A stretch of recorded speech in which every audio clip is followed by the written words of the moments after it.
الحمد لله نحمده ونستعينه ونستغفره ونؤمن به ونتوكل عليه ونعوذ بالله من شرور أنفسنا ومن سيئات أعمالنا من يهده الله فلا مضل له ومن يضلل فلا هادي له ونشهد أن لا إله إلا الله وحده لا شريك له ونشهد أن سيدنا ونبينا وإمامنا ومولانا محمدًا عبده ورسوله صلى الله تبارك وتعالى عليه وعلى آله وصحبه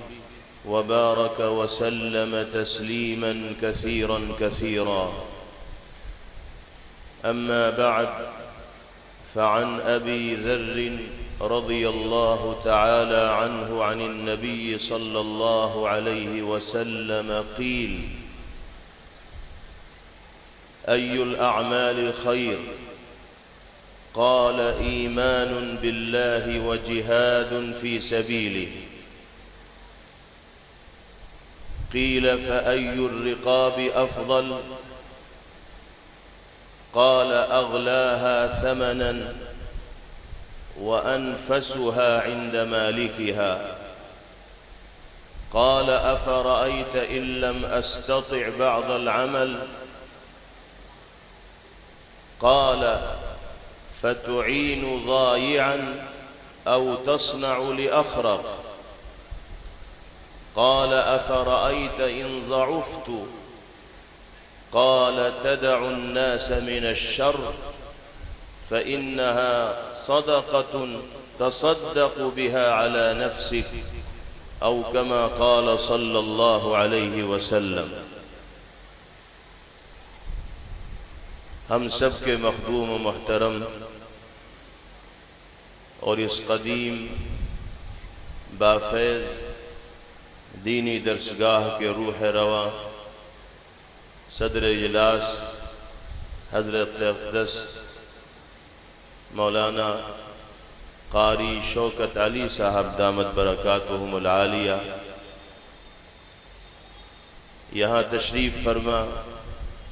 دیگر حضرات علماء کرام، بہت ہی محترم بزرگوں، بھائیوں اور نوجوان ساتھیوں، اللہ کا فضل و کرم، اس کا انعام و احسان ہے کہ اس نے ہم سب کو اس مدرسے کی برکت سے آج دین کی نسبت پر جمع ہونے کی اور قرآن و حدیث کی روشنی میں قیمتی اور مفید باتیں سننے اور سنانے کی توفیق اور سعادت میسر فرمائی۔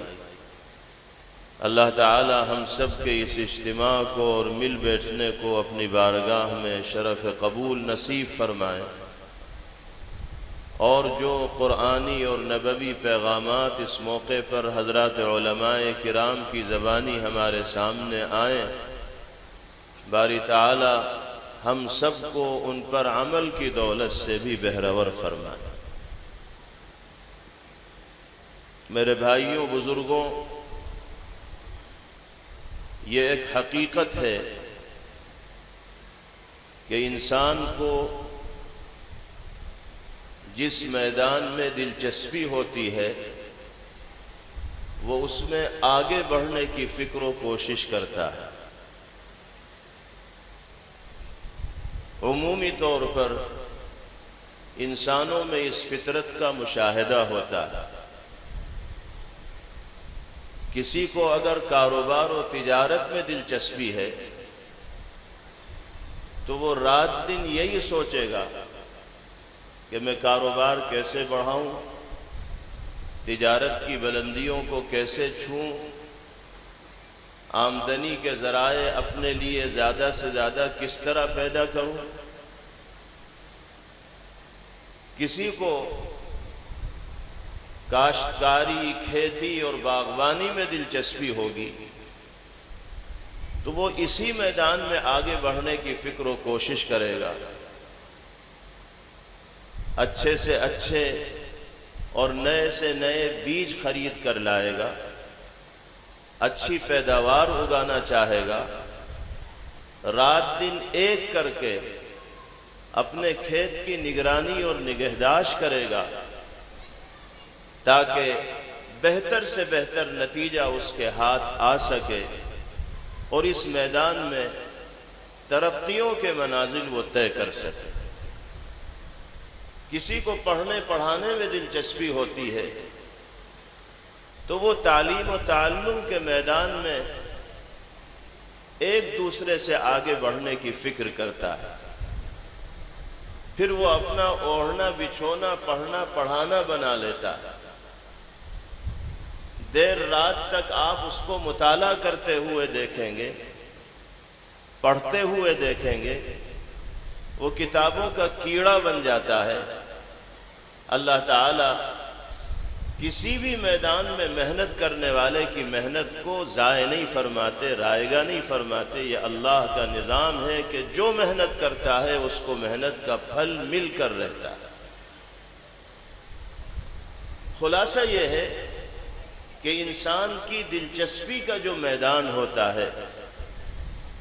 اس میں وہ آگے بڑھنے کی فکر اپنے دل کے اندر محسوس کرتا ہے، ترقی حاصل کرنا چاہتا ہے، کامیابیوں کی منازل طے کرنا چاہتا ہے، اور اس میں کوئی حرج کی بات بھی نہیں۔ اگر جائز کاموں میں دلچسپی کا انسان مظاہرہ کر رہا ہے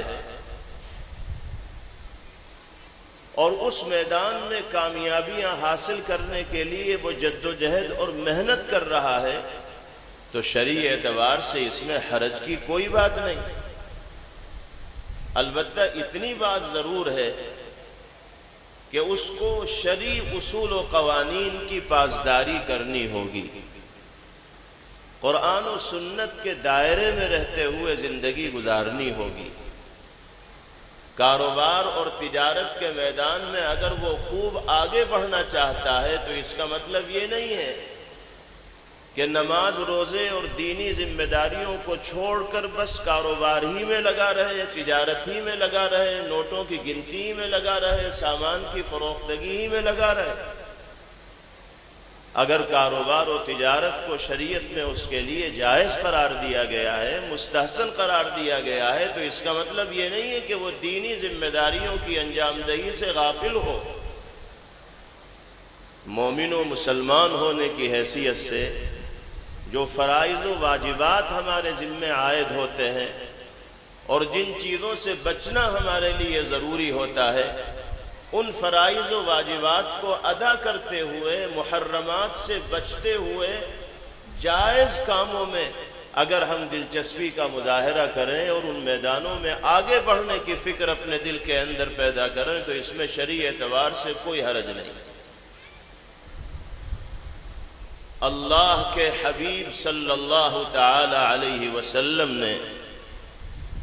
صحابہ کرام رضوان اللہ تعالی علیہم اجمعین کا مزاج کیا بنایا ہے اسے سمجھنے کی ضرورت ہے، اور صحابہ کرام رضوان اللہ علیہم اجمعین کا مزاج بنا کر پیغمبر علیہ السلام نے قیامت تک آنے والے اہل ایمان کو اور مسلمانوں کو جو سبق دیا ہے اسے جاننے کی ضرورت ہے۔ دنیاوی امور میں اور جائز معاملات میں اور مختلف میدانوں میں اگر آگے بڑھنے کی فکر ہمارے دل کے اندر ہوگی تو شرعاً اس میں کوئی حرج کی بات نہیں ہے،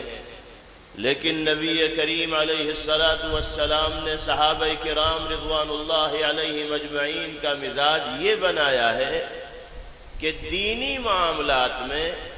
اور آخرت کی کامیابی حاصل کرنے کے سلسلے میں آگے بڑھنے کا جذبہ اور فکر اپنے دل کے اندر پیدا کرو۔ اگر اخروی اعتبار سے کامیابی کی منزلیں تم طے کر لے گئے تو دنیا تو تمہارے قدموں میں آئے گی، پھر یہاں کی عزتیں بھی تمہیں ملے گی، یہاں کی رفعتیں بھی تمہارا مقدر بنیں گی، یہاں کی شان و شوکت بھی تمہارے حصے میں آئے گی، دنیا تمہیں اپنے سر کا تاج بنا کر رکھے گی۔ کب؟ جب فکر آخرت کے ساتھ تمہاری زندگی گزر رہی ہو۔ وہاں کی کامیابی حقیقی کامیابی ہے، اگر ہم اور آپ صرف اور صرف دنیا کے مختلف میدانوں میں کامیابی کے خواب دیکھتے رہیں، دنیا کے مختلف میدانوں میں ترقیات کے منازل طے کرنے کے لیے منصوبہ سازی کرتے رہیں اور آخرت کے میدان میں کامیابیوں کی منزل تک پہنچنے کی کوشش نہ کریں تو ہماری یہ دنیاوی کوششیں ہمارے لیے مفید نہیں ہو پائیں گی، نفع بخش نہیں ہو پائیں گی۔ پیغمبر علیہ السلام نے امت کو یہ سکھایا ہے کہ اللہ نے آخرت کی شکل میں جو حقیقی زندگی تمہیں عطا فرمائی ہے، اس زندگی کی کامیابی کی فکر کے ساتھ اس دنیا کے اندر جیو۔ صحابہ کے مزاج کا اندازہ ان سوالات سے ہوتا ہے جو وہ وقتاً فوقتاً پیغمبر علیہ السلام سے فرمایا کرتے تھے۔ انسان انہی چیزوں کے بارے میں عام طور پر سوال کرتا ہے جن چیزوں سے اسے دلچسپی ہوتی، ان امور کے بارے میں وہ تفصیلی معلومات حاصل کرنا چاہتا ہے، ان شخصیات سے سوالات کرتا ہے جن کے بارے میں وہ جانتا ہے کہ ان کے پاس معلومات وافر مقدار میں موجود ہیں۔ چنانچہ صحابہ کرام رضوان اللہ علیہم اجمعین مختلف مواقع پر پیغمبر علیہ السلام سے جو سوالات فرماتے ہیں اس سے یہ صاف ظاہر ہوتا ہے کہ ان کے ذہن و دماغ میں جو فکر پروان چڑھ رہی ہے وہ آخرت کی کامیابی کے حوالے سے پائی جاتی۔ حضرت ابو ذر غفاری رضی اللہ تعالی عنہ ارشاد فرماتے ہیں کہ ہمارے ایک ساتھی پیغمبر علیہ السلام کی خدمت میں حاضر ہوئے اور سوال کیا کہ یا رسول اللہ ای الاعمال خیر، اے اللہ کے رسول یہ بتائیے کہ انسان کے لیے سب سے بہترین عمل کون سا ہے؟ کس اعتبار سے وہ بہترین عمل کو دریافت فرما رہے ہیں، پوچھ رہے ہیں؟ آخرت کی کامیابی کے اعتبار سے، دنیاوی سرفرازی کے اعتبار سے، دونوں جہاں کی سرخروئی کے اعتبار سے انسان کے لیے سب سے بہترین عمل کون سا ہے؟ جس عمل کو انسان انجام دے، اس کے تقاضوں کو پورا کرے تو اللہ دنیا میں بھی اس کو عزتوں سے سرفراز فرمائے اور آخرت کی کامیابیاں بھی اس کے نام لکھ دی جائیں۔ یہ بہت اہم سوال ہے اور ہم سب کے دلوں کی یہ مشترکہ آواز ہے، اس لیے کہ ہم سب اللہ کی ذات پر ایمان لانے والے اور نبی پاک علیہ السلام کے ساتھ عقیدت و محبت کا رشتہ اپنے دل کے اندر رکھنے والے ہیں۔ دونوں جہاں کی کامیابیوں کے خواب ہم بھی دیکھتے ہیں۔ صحابی رسول صلی اللہ علیہ وسلم یہی بات معلوم فرما رہے ہیں کہ وہ کون سا عمل ہے جس کو انسان اختیار کرے تو دونوں جہاں کی کامیابیاں اس کا مقدر بنے، اس کے لیے وہ عمل بہترین ہو۔ اس سوال کے جواب میں نبی کریم علیہ السلام نے فرمایا ایمان باللہ و جہاد فی سبیلی۔ اس روئے زمین پر بسنے والے انسانوں کے لیے سب سے بہترین عمل دو ہیں۔ پہلا عمل اللہ کی ذات و صفات پر ایسے ایمان کا اظہار کرنا جیسا ایمان مطلوب ہے، مومن بن کر زندگی گزارنا، اسی کو خالق ارض و سما اور کائنات کا مالک تصور کرنا، اسی کو معبود تصور کرنا، اسی کو مسجود تصور کرنا، اسی کو مشکل کشا جاننا، اسی کو حاجت روا جاننا، اسی کو روزی دینے والا جاننا، اسی کو بگڑی بنانے والا جاننا، اس کے سوا کسی کے سامنے دست سوال دراز نہ کرنا، اس کے سوا کسی کے سامنے اپنی پیشانی کو نہ جھکانا۔ اللہ کی ذات و صفات پر ایمان لانے کا مطلب یہی ہے کہ سب کچھ باری تعالیٰ کے قبضۂ قدرت میں۔ اللہ کے فرشتوں پر ایمان لایا جائے، آسمانی کتابوں پر ایمان لایا جائے، انبیاء اور رسول پر ایمان لایا جائے، آخرت کے دن پر ایمان لایا جائے، اچھی بری تقدیر پر ایمان لایا جائے، مرنے کے بعد زندہ ہونے پر ایمان لایا جائے، اور جو دین و شریعت سرکار دو عالم جناب محمد الرسول اللہ صلی اللہ علیہ وسلم کے ذریعے ہمیں اور آپ کو عطا کی گئی ہے، اس کو دل سے تسلیم کیا جائے، اس کی تصدیق کی جائے، ایک ایک جزیے کو مانا جائے اور اس پر یقین کیا جائے، یہ ایمان کا خلاصہ اور نچوڑ ہے۔ جب تک ہمارے اور آپ کے پاس اس تفصیل کے ساتھ ایمان کی دولت نہیں ہوگی، اس وقت تک ہمارے کسی عمل کے اندر روح اور جان اور وزن پیدا نہیں ہو سکتا۔ حضور پاک علیہ السلام نے بنیاد کا پتھر جس عمل کو کہا جا سکتا ہے اس کی طرف سب سے پہلے رہنمائی فرمائی اور ارشاد فرمایا کہ انسان کے لیے سب سے بہترین عمل اللہ کی ذات پر ایمان لانا۔ اور یاد رکھیے گا، اللہ کی ذات پر ایمان لانے کا مطلب صرف یہ نہیں کہ اللہ کو معبود و مسجود مان لیا جائے بس ہو گیا ایمان باللہ۔ صرف اتنا مطلب ایمان باللہ کا نہیں ہے،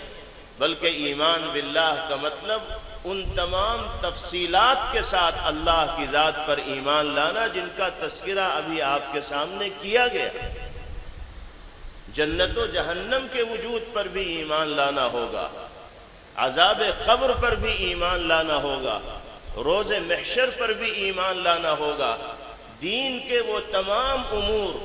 جو تواتر کے ساتھ پیغمبر علیہ السلام سے ثابت ہیں، جن کو ضروریات دین کہا جاتا ہے، ان سب کو ماننا، ان پر یقین رکھنا، ایمان لانا، یہ ایمان کا جز اور حصہ ہے۔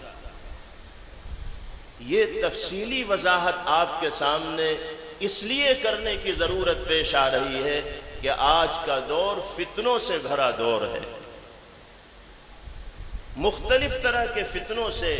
دنیا میں بسنے والے انسان بالخصوص اہل ایمان دوچار ہیں۔ خارجی فتنے الگ ہیں، داخلی فتنے الگ ہیں۔ کتنے ہی فتنے ایسے ہیں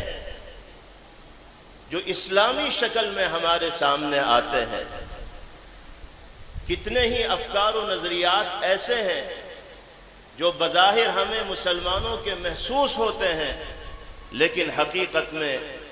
وہ دین اسلام اور ایمان سے منحرف کرنے والی طاقتوں کی جانب سے پھیلائے جانے والے افکار و نظریات۔ آج کل سوشل میڈیا کا دور ہے، دنیا کے کسی بھی کونے میں بیٹھ کر کوئی بھی انسان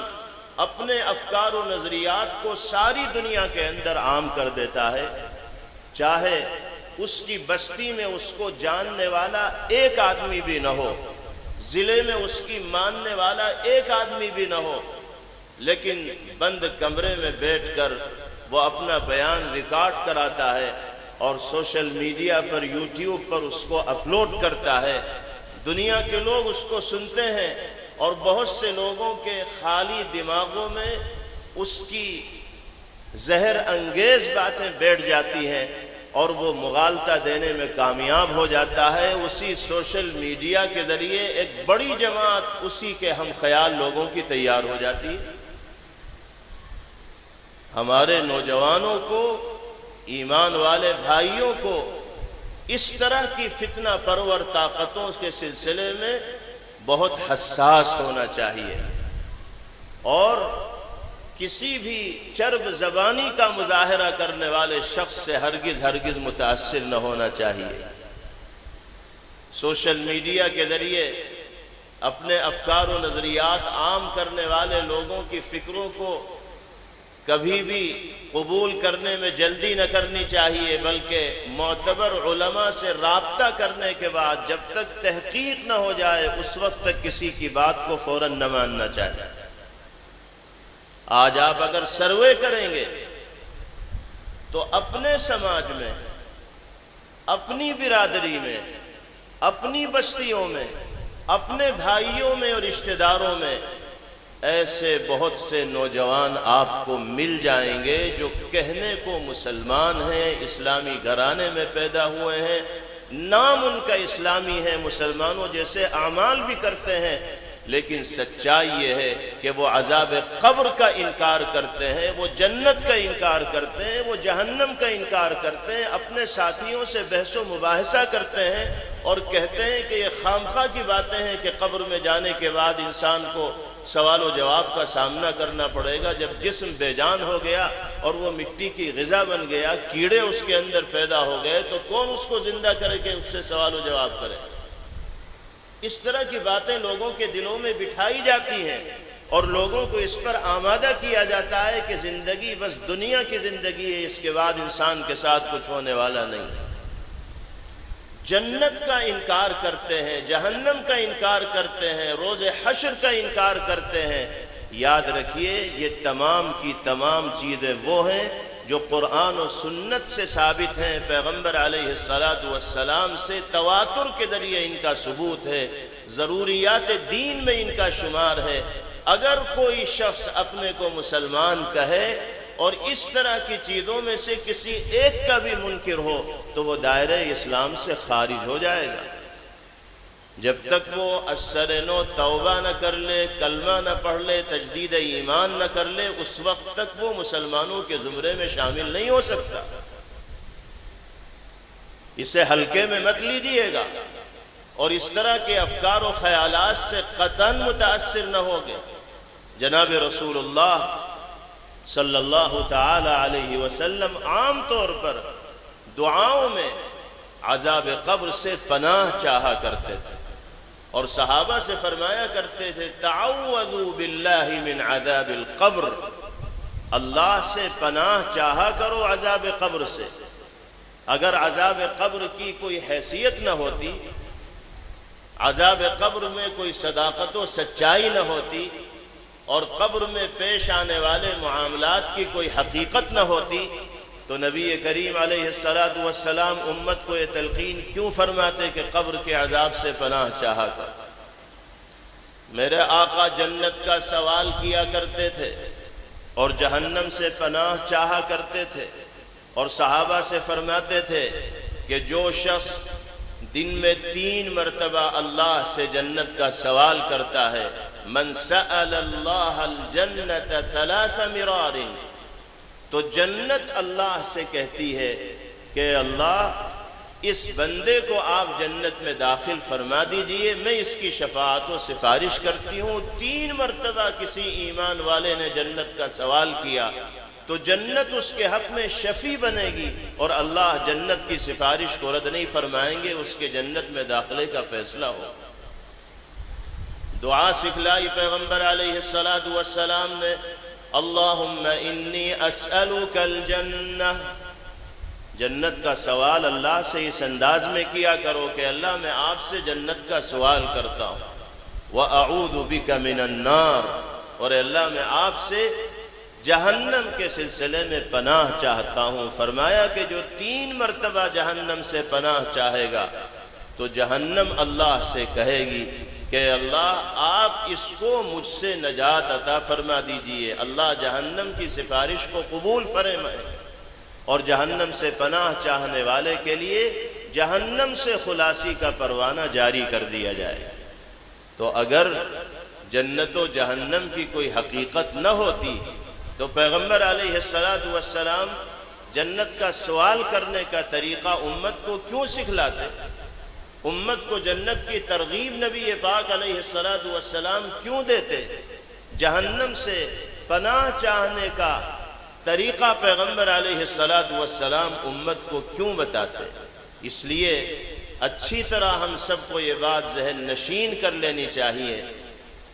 کہ اللہ کی ذات پر ایمان لانے میں یہ تمام کی تمام چیزیں شامل ہیں جن کو ضروریات دین کہا جاتا ہے۔ کسی کے مغالطے میں آنے کی قطعاً ضرورت نہیں۔ اپنے علماء سے رابطے میں رہیں، ان کی مجلسوں میں شریک ہوتے رہیں اور کوئی بھی نئی بات اگر آپ کے سامنے آئے، جب تک اپنے علماء سے رجوع کر کے اس کے بارے میں حقیقت حال کا علم نہ ہو، اس وقت تک اس فکر کو اختیار کرنے کی، اس کو صحیح اور درست ماننے کی ضرورت نہیں۔ سوشل میڈیا میں تو ساری دنیا ہے۔ آپ اگر سوشل میڈیا استعمال کرنے کے عادی ہیں ہی تو پھر معتبر لوگوں کے بیانات سے مستفید ہوں، ان سے فائدہ اٹھائیں۔ جو غیر معتبر لوگ ہیں، یہ جو فکری اعتبار سے گمراہی عام کرنے والے ہیں اور ایمان والوں کو ایمانی راہوں سے اور راہ حق سے برگشتہ کرنے والے ہیں، ان لوگوں سے اسی طرح بچ کر زندگی گزارنی چاہیے جس طرح زہر سے اور آگ سے دور ہو کر انسان زندگی گزارتا ہے۔ اس لیے کہ مکمل معلومات ہمارے پاس ہوتی نہیں، سامنے والا قرآنی آیات پڑھ کر اور پیغمبر علیہ السلام کے ارشادات عالیہ پڑھ کر الٹی سیدھی باتیں ہمیں سمجھاتا ہے، ہم اسی کو سچا سمجھ بیٹھتے ہیں اور اسی کی فکر کو اپنا لیا کرتے ہیں۔ نبی کریم علیہ السلام نے فرمایا کہ انسان کے لیے سب سے بہترین عمل یہ ہے کہ وہ اللہ کی ذات پر تمام تر تفصیلات کے ساتھ ایمان لانے والا۔ یہ ہوا پہلا عمل۔ دوسرا عمل آپ نے ارشاد فرمایا وَجِهَادٌ فِي سَبِيلِهِ، اللہ کی نگاہ میں انسان کا سب سے بہترین عمل اللہ کی رضا حاصل کرنے کے لیے اپنے آپ کو تج دینے اور قربان کر دینے کا جذبہ اپنے دل کے اندر پیدا کرنا، اللہ کی راہ میں جذبہ جہاد سے اپنے دل کو آباد اور شاداب رکھنا۔ علامہ ابن القیم علیہ الرحمہ فرماتے ہیں کہ جہاد کے کئی مراتب ہیں۔ نفس کے ساتھ بھی جہاد ہوتا ہے، شیطان کے ساتھ بھی جہاد ہوتا ہے، اسلام دشمن طاقتوں کے ساتھ بھی جہاد ہوتا ہے، اور منافقین کے ساتھ بھی جہاد ہوتا ہے۔ اللہ کے کلمے کو بلند کرنے کے لیے، اپنی جان و مال کی حفاظت کے لیے، دین و ایمان کی حفاظت کے لیے، عزت و آبرو کی حفاظت کے لیے، آل اولاد کی حفاظت کے لیے، دشمنوں سے مقابلہ کرنے کے واسطے اگر میدان عمل میں آنے کی ضرورت پڑے گی تو ہمارا یہ بنیادی حق ہے کہ ہم دشمن کے مقابل میدان عمل میں آئیں گے اور اپنے دین و ایمان اور جان و مال کے دفاع کے لیے جتنی بھی طاقت و قوت ہمارے پاس ہے اس کو استعمال کریں گے اور جان کی بازی لگائیں گے۔ بزدلی کا مظاہرہ کرنا یہ ایمان والوں کی شان نہیں ہے۔ اگر دیکھیں گے کہ حملہ آور ہمارے دین و ایمان کو ٹارگیٹ کر رہا ہے، ہماری جان و مال کو نشانہ بنا رہا ہے، ہماری آل اولاد کی عزت پر حملہ آور ہے، تو ہم ہاتھ پر ہاتھ رکھ کر بیٹھے تھوڑے ہی رہیں گے۔ جو اسباب و وسائل اللہ نے ہمیں عطا فرمائے ہیں ان کو استعمال کرتے ہوئے ہم دشمنوں کے دانت کھٹے کرنے کے لیے میدان میں آئیں گے، اور دشمنوں کے مقابل ایسے موقع پر میدان میں آنا ملک کا دستور بھی ہمیں اس کا حق دیتا ہے اور ہمارے مذہب میں بھی اس کی گنجائش ہے، بلکہ ہر انسان کے لیے مذہبی اعتبار سے بھی اس کی گنجائش ہے اور ملکی قانون کے اعتبار سے بھی اس کی گنجائش ہے۔ آدمی کو اپنے دین و ایمان اور جان و مال کے تحفظ کے سلسلے میں بیدار رہنا چاہیے اور ہر طرح کی قربانی پیش کرنے کا جذبہ دل کے اندر رکھنا چاہیے۔ اللہ کی طاقت سے بڑی نہ طاقت کوئی ہوئی ہے اور نہ ہو سکتی۔ جہاد کا اولین مصداق تو یہی ہے، لیکن صرف یہی جہاد نہیں ہے، نفس کے مد مقابل آنا، نفس کشی کا مظاہرہ کرنا، نفس غلطی پر آمادہ کرنا چاہتا ہے، گناہ کی طرف لے جانا چاہتا ہے، ہم نفس کی بات نہ مان کر اللہ اور اس کے رسول کی بات مانیں گے تو نفس سے جہاد کرنے میں کامیاب ہوں گے۔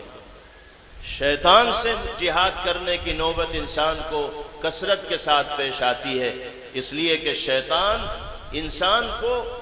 اللہ کی نامرضیات کی طرف لے جانا چاہتا ہے۔ اس کا تو کام ہی ہے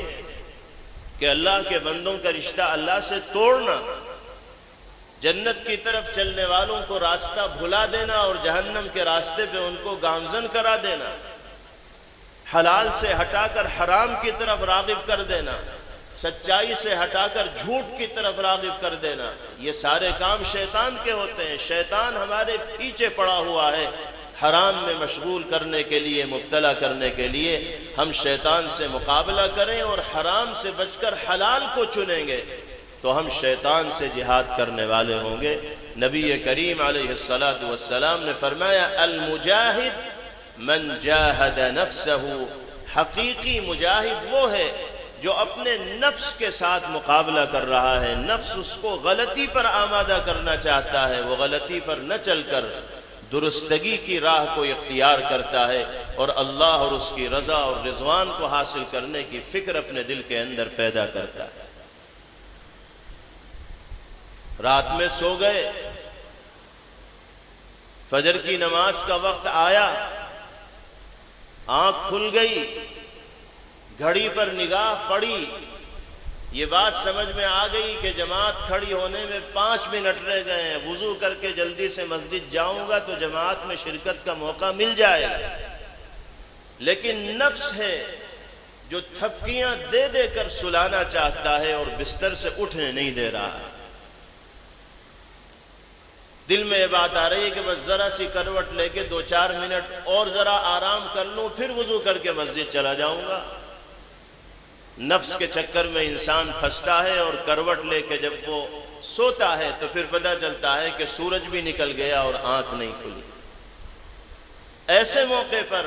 نفس کے ساتھ جہاد کا تقاضا یہ ہے کہ ہم یہ عزم کر کے اور تہیہ کر کے رات میں لیٹیں کہ صبح فجر سے پہلے اٹھنا ہی اٹھنا ہے۔ الارم لگا کے لیٹیں، گھر کے ذمہ داران سے کہہ کر لیٹیں، اگر گھر میں نماز پڑھنے کا معمول نہیں ہے تو مسجد کے امام صاحب سے تعلقات اور روابط مستحکم رکھیں، ان سے کہیں کہ امام صاحب 15 منٹ پہلے گھنٹی بجا دیا کرو، میری آنکھ نہیں کھلتی، آپ توجہ دو گے تو میں نماز پڑھنے والا بن جاؤں گا۔ جب آدمی کو کسی چیز کی فکر ہوتی ہے تو 10 راستے ہوتے ہیں اپنی خواہشات پر عمل کرنے کے، اور جب فکر ہی نہیں مسجد میں جانے کی، جب فکر ہی نہیں باجماعت نماز پڑھنے کی، جب فکر ہی نہیں فریضے کو ادا کرنے کی، تو پھر اللہ کے گھر میں حاضری کی توفیق بھی ایسے ایمان والوں کو میسر نہیں ہوتی۔ کتنے افسوس کی بات ہے کہ آج ہمارے بھائیوں اور بہنوں کی اکثریت وہ ہے جو فجر کی نماز پابندی کے ساتھ قضا کرنے والے ہیں۔ رات میں دیر تک جاگنے کا مزاج عام ہو گیا ہے۔ شہر میں رہنے والے بھائی ہوں یا گاؤں اور دیہات میں رہنے والے بھائی ہوں، اب 12-1 بجے سے پہلے کوئی بستر پہ جاتا ہی نہیں، اور اگر چلا بھی جاتا ہے تو موبائل ہاتھ سے چھوٹتے ہی نہیں۔ موبائل لیے بغیر نیند نہیں آتی، جب تک 2-4 گھنٹے بستر پہ لیٹ کے موبائل نہ دیکھ لیا جائے اس وقت تک اچھی نیند نہیں آتی۔ اور موبائل ایسا دل کو چپکا ہے کہ صبح اٹھنے کے بعد سب سے پہلے ہاتھ موبائل پہ ہی جاتا ہے۔ بستر سے بعد میں اٹھے گا، پہلے دیکھے گا کہ رات میں میسیجز کتنے آئے، کیا کیا خبریں آئیں، جب تک وہ پڑھ نہیں لے گا اس وقت تک بستر نہیں چھوڑے گا۔ جب رات میں 1-2 بجے تک ہمیں بستر پر جانے کی توفیق نہیں ہوگی تو 4, 4:30, 5 بجے اٹھ کر ہم باجماعت فرض کی فجر کی نماز کیسے ادا کریں؟ اس مزاج کو ختم کرنے کی ضرورت ہے، اور اس مزاج کو ختم کرنے کے لیے ہمیں اپنے آپ سے مقابلہ کرنا ہوگا۔ ہمارا سب سے بڑا دشمن جو ہمارے ساتھ لگا ہوا ہے، جو شیطان و ابلیس کے مشن کو تقویت پہنچانے والا ہے، اس سے ہمیں مقابلہ کرنا ہوگا، اپنے اندرون سے لڑنا ہوگا، اپنے باطن سے لڑنا ہوگا، اللہ کی راہ میں مجاہدے کا جذبہ پیدا کرنا ہوگا، تو اللہ کی نصرت قدم قدم پر شامل حال ہوگی اور دونوں جہاں کی کامیابیاں ہمارا مقدر بنے۔ جہاد فی سبیل اللہ کا مفہوم یہ ہے، جہاد کا مطلب صرف یہی نہیں ہے کہ اسلام دشمن طاقتوں کے خلاف میدان عمل میں آ کر جان ہتھیلی پر رکھ کر مقابلہ کیا جائے۔ یقیناً جب اس کا موقع آئے گا تو ایمان والے اس سے بھی پیچھے نہیں ہٹیں گے، لیکن اپنے آپ سے جہاد کرنا یہ بھی انسان کے لیے کمال کی علامت و نشانی ہے، اور جب تک اپنے آپ سے جہاد کی صلاحیت انسان کے اندر نہیں ہوگی اس وقت تک وہ باہری دشمنوں سے مقابلے کی سکت اور صلاحیت رکھنے والا نہیں ہوگا۔ تو پیغمبر علیہ السلام سے پہلا سوال کیا گیا کہ اللہ کے رسول سب سے بہترین عمل انسان کے لیے کون سا ہے؟ آپ نے فرمایا ایمان باللہ اور جہاد فی سبیل اللہ۔ اس کے بعد وہ صحابی سوال کرتے ہیں فَأَيُّ الرِّقَابِ أَفْضَلُ، اے اللہ کے رسول میرا دوسرا سوال یہ ہے کہ آپ یہ بتائیے کہ کون سے غلام کو آزاد کرنا سب سے افضل ہے؟ آپ سوال پہ توجہ دیجئے صحابی رسول صلی اللہ علیہ وسلم کے۔ وہ یہ نہیں پوچھ رہے ہیں کہ کون سا غلام خریدنا میرے لیے سب سے بہتر ہے، کون سا گھوڑا خریدنا میرے لیے سب سے بہتر ہے، کون سی سواری خریدنا میرے لیے سب سے بہتر ہے۔ خریدنے کا سوال نہیں ہے، غلام کو آزاد کرنے کا سوال ہے، صدقے کا سوال ہے، اللہ کی راہ میں اپنے مال کو خرچ کرنے کا سوال ہے کہ اللہ کے رسول مختلف طرح کے غلام میرے پاس موجود ہیں، اور غلاموں کی اس زمانے میں ایک حیثیت سمجھی جاتی تھی، اور جیسا غلام ہوتا تھا اسی طرح کی مالیت بھی اس کی ہوا کرتی تھی۔ وہ صحابی پوچھتے ہیں کہ کون سا غلام اللہ کی راہ میں آزاد کرنا میرے لیے سب سے زیادہ افضل ہے؟ تو آپ نے فرمایا اغلاها ثمنا وانفسها عند مالکها، فرمایا کہ جو غلام تمہارے پاس سب سے زیادہ قیمتی ہو اور تمہاری نگاہ میں سب سے زیادہ محبوب و پسندیدہ ہو، اس کو اللہ کی راہ میں آزاد کرنا یہ سب سے بہترین عمل ہے، سب سے افضل عمل ہے۔ سبق کیا دیا اس جواب سے پیغمبر علیہ السلام نے؟ سبق یہ دیا کہ اللہ کی رضا کے لیے عزیز سے عزیز شے کو قربان کرنے کا جذبہ ایمان والے کے دل کے اندر ہونا چاہیے۔ جان سے زیادہ پیاری بھی اگر کوئی چیز ہو سکتی ہے تو اللہ کی رضا کے لیے اس کو قربان کرنے کا جذبہ ایمان والے کے دل کے اندر ہونا چاہیے۔ آج افسوس کی بات ہے کہ جان و مال کی قربانی کا نمبر تو بہت بعد میں آتا ہے، ہم تو اللہ کی رضا کے لیے اپنی خواہشات تک کو قربان کرنے کے لیے تیار نہیں۔ برادری میں جو رسوم و رواج برسوں سے چلے آ رہے ہیں، شادی بیاہ کے موقع پر جو خلاف شرع اعمال گھروں میں ہوتے چلے آ رہے ہیں، ہمیں کوئی لاکھ سمجھائے دین کے نام پر ہم ان رسوم و رواج کو چھوڑنے کے لیے تیار نہیں ہوتے، بلکہ ایسا محسوس ہوتا ہے کہ برادری، خاندان اور گاؤں میں ہونے والی نئی شادیوں میں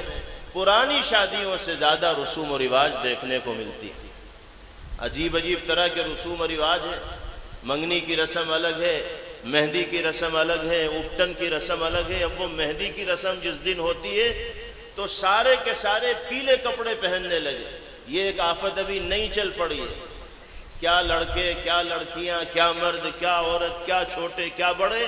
خاص پیلے پیلے رنگ کے کپڑے بنوائے جاتے ہیں اس خاص دن کے لیے جو غالباً مہندی کی رسم کا دن ہوتا ہے یا اپٹن کا دن ہوتا ہے۔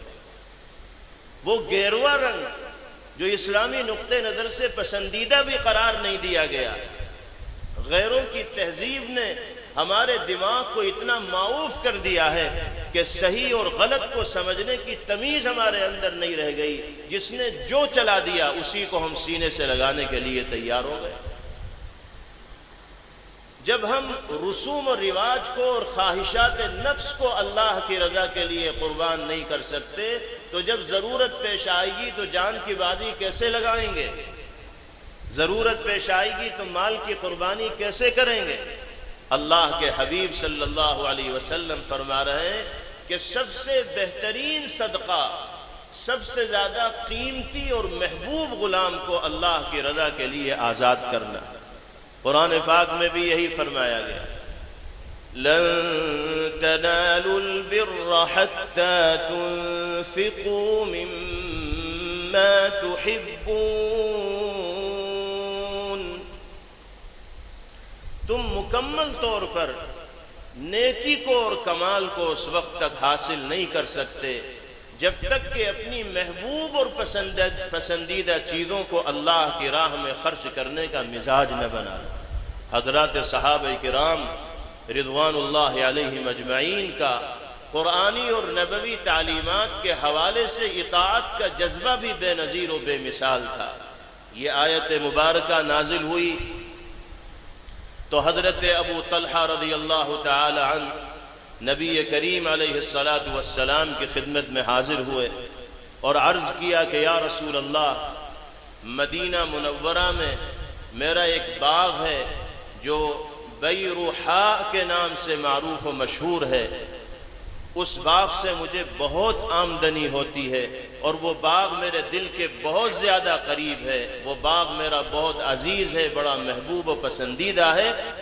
میں نے اس آیت مبارکہ کو سنا ہے، میں اپنے اس باغ کو اللہ کی رضا کے لیے وقف کر دینا چاہتا ہوں۔ ان کا جذبہ اطاعت دیکھیے، قرآنی ہدایت سامنے آئی تو جس باغ کو پروان چڑھانے کے لیے انہوں نے سالوں خرچ کیے تھے اور وہ باغ ان کی نگاہ میں حد درجہ محبوب و پسندیدہ تھا، اس کو اللہ کے نام پر وقف کر دیا۔ جو مال انسان اللہ کے نام پر وقف کر دے، مسجد میں ہمارا اور آپ کا جو مال استعمال ہو جائے، مدرسے میں ہمارا اور آپ کا جو مال استعمال ہو جائے، دینی کاموں میں ہمارا اور آپ کا جو مال صرف ہو جائے، حقیقت میں وہی مال ہمارا ہے، کیونکہ ہم نے مسجد و مدرسہ دینی کاموں میں اور ضرورت مندوں کی ضرورت کو پورا کرنے میں جو خرچ کر دیا، وہ بیلنس ہو گیا اللہ کی تجوری میں، اور ایسا بیلنس کہ جس میں برابر اضافہ اور بڑھوتری ہوتی رہے گی۔ نبی کریم علیہ السلام نے فرمایا کہ کھجور کی گٹھلی کے برابر بھی انسان کوئی صدقہ کرتا ہے تو بڑھتے بڑھتے پروان چڑھتے چڑھتے وہ کھجور کی گٹھلی ایک پہاڑ کی شکل اختیار کر لیتی ہے جب اجر و ثواب کا نمبر آتا۔ اللہ نے جس کو جتنی حیثیت دی ہو اس کے مطابق اسے دینی کاموں میں حصے دار ہونا چاہیے، مدرسے کی ضروریات کی تکمیل میں حصے دار ہونا چاہیے، ضرورت مندوں اور پریشان حال لوگوں کی زندگی میں مسرت و خوشی کا چراغ جلانے کے لیے اللہ کی جانب سے عطا کردہ مال کو استعمال کرنا چاہیے۔ 2 سوال ہو گئے۔ تیسرا سوال پیغمبر علیہ السلام سے کیا گیا کہ اللہ کے رسول، آپ یہ فرما رہے ہیں کہ سب سے افضل عمل قیمتی غلام کو صدقہ کرنا ہے۔ افرأیت ان لم استطع بعض العمل، یا رسول اللہ اگر میرے پاس غلام ہی نہ ہو تو پھر مجھے صدقے کا ثواب کیسے ملے گا؟ یہ بڑا عجیب سوال کیا ان صحابی نے کہ آپ قیمتی غلام کو صدقہ کرنا سب سے افضل عمل قرار دے رہے ہیں۔ صدقہ تو وہ کرے کہ جس کے پاس غلام ہو، صدقہ وہ کرے کہ جس کے پاس مال ہو، صدقہ وہ کرے کہ جس کے پاس جائیداد ہو، زمین ہو۔ اگر میرے پاس کچھ بھی نہیں صدقہ کرنے کے لیے، نہ غلام ہے، نہ جانور ہے، نہ مال ہے، نہ زمین ہے، تو میں تو صدقے کے ثواب ہی سے محروم ہو جاؤں گا۔ میں اگر صدقے کا ثواب حاصل کرنا چاہوں تو کیسے حاصل کروں گا؟ قربان جائیے نبی کریم علیہ السلام پر آپ نے ان صحابی کے اس سوال کا جواب دے کر امت کے سامنے ایک ایسی مثال قائم فرمائی کہ دنیا کا کمزور سے کمزور مسلمان بھی، مالی اعتبار سے کمزور مسلمان بھی اگر صدقے کا ثواب حاصل کرنا چاہے تو حاصل کر سکتا ہے۔ آپ نے فرمایا فَتُعِينُ ضَائِعًا أَوْ تَصْنَعُ لِأَخْرَقٍ، اگر تمہارے پاس غلام نہیں، جانور نہیں، مال نہیں، زمین و جائیداد نہیں، صدقہ کرنے کے لیے کوئی مال نہیں، تو تم کسی ضرورت مند کی مدد کر دو، کسی بے وقوف کی مدد کر دو۔ اللہ ضرورت مند اور بے وقوف کی مدد کے بدلے میں تمہیں صدقے کے برابر ثواب عطا فرمائے۔ مدد صرف مال سے نہیں ہوتی، مدد جان سے بھی ہوتی ہے، جسم سے بھی ہوتی ہے۔ ایک کمزور آدمی اپنی منزل تک پہنچنے کے لائق نہیں ہے، اللہ نے آپ کو طاقت و قوت و ہمت دی ہے، آپ اس کی کمزوری پر ترس کھا کر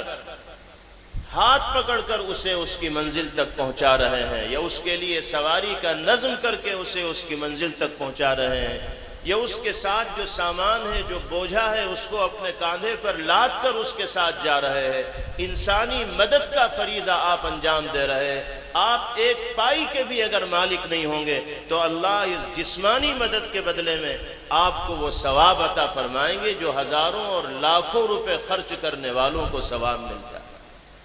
دینے والی ذات تو اللہ کی ہے، اس کے خزانے میں کوئی کمی نہیں۔ ہم نے یہ سمجھ رکھا ہے کہ صدقہ تو بس نام ہے مال دینے کا،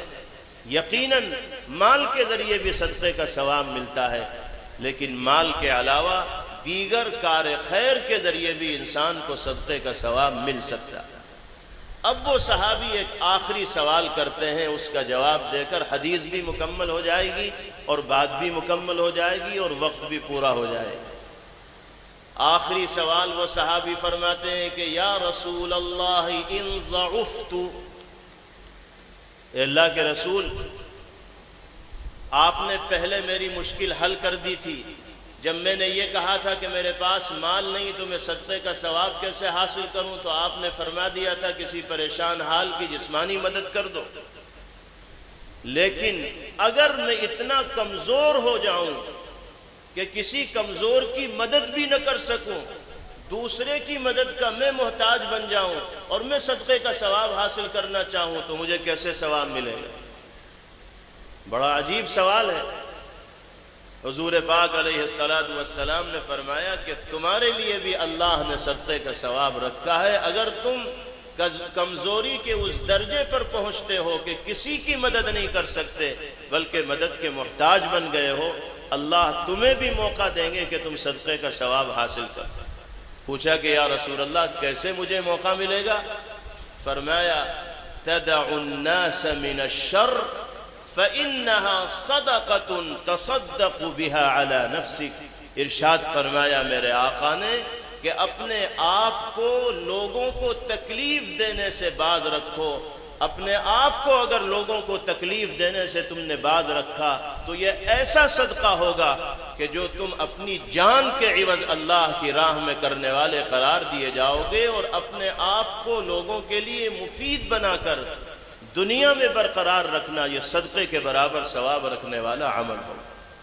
اب بتائیے کون انسان ایسا ہے جو اس عمل کو انجام دے کے صدقے کے اجر و ثواب کا حامل نہ بن سکے؟ ہم اپنی زبان کو گالیوں سے پاک رکھیں، دل آزاری والے جملوں کو ادا کرنے سے پاک رکھیں، غیبت و چغلی سے پاک رکھیں، اپنے اعضاء و جوارح ہاتھ پیر اور دل و دماغ سے کسی کے خلاف منصوبہ بندی نہ کریں، کسی کے خلاف سازشیں نہ رچیں۔ اگر ہم نے اپنی ذات سے لوگوں کو محفوظ رکھا اور ہماری ذات سے کوئی ایسا عمل صادر نہ ہوا جو کسی کو تکلیف پہنچانے والا ہے تو ہم اللہ کی نگاہ میں صدقہ کرنے والے شمار کیے جائیں گے، بغیر کچھ مال ہوتے ہوئے بھی صدقے کا اجر و ثواب ہمیں میسر ہو جائے گا۔ تو یہ ہدایات ہیں نبی کریم علیہ السلام کی، ان پر عمل انسان کے لیے دونوں جہاں میں سعادتوں اور کامیابیوں کے حصول کا باعث و ذریعہ بنتا ہے۔ باری تعالی ہم سب کو ان نصائح پر عمل پیرا ہو کر زندگی گزارنے کی توفیق نصیب فرمائیں۔ وآخر دعوانا ان الحمد للہ رب العالمین۔